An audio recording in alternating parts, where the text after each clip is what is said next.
Kamere a parlé. Il a fait des révélations graves. Il s'agit de M.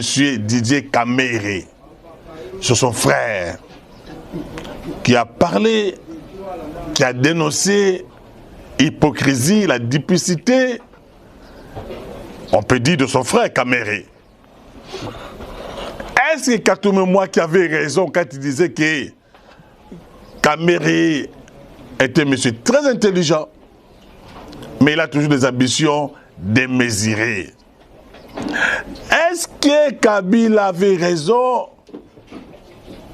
de faire partie Kamere de l'Assemblée nationale? Est-ce que Félix Tshisekedi avait raison de faire arrêter Kamere pour le dossier de 100 jours, même si plus tard, il a tenté de le blanchir? Est-ce que Kamere serait véritablement un Rwandais, Burundais ou serait un Congolais?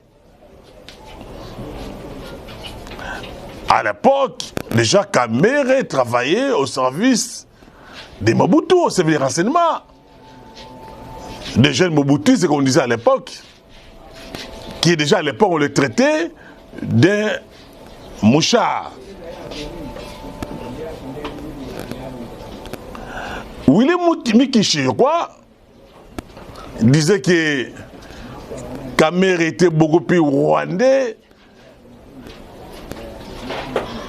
Willy Michiki qui disait que Kamere était rwandais, qui connaissait la famille de Kamere, ses sœurs, sa mère. Est-ce qu'il avait raison? Ceux qui ont toujours dit que Félix ne peut pas donner toute la confiance à Kamere, est-ce qu'ils ont raison?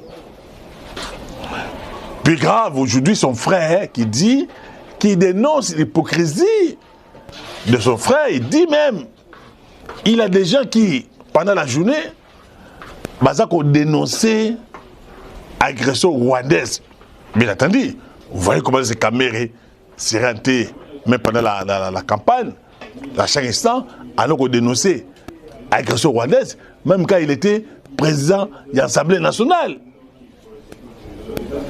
Et voilà, peut-être c'était la raison pour laquelle Balongoy Kamere comme président de l'Assemblée nationale. Est-ce que si aujourd'hui, est-ce que son frère biologique serait-il manipulé, acheté, corrompu pour suivre la réputation de son frère? Pourquoi il devait dire ça à ce moment ici?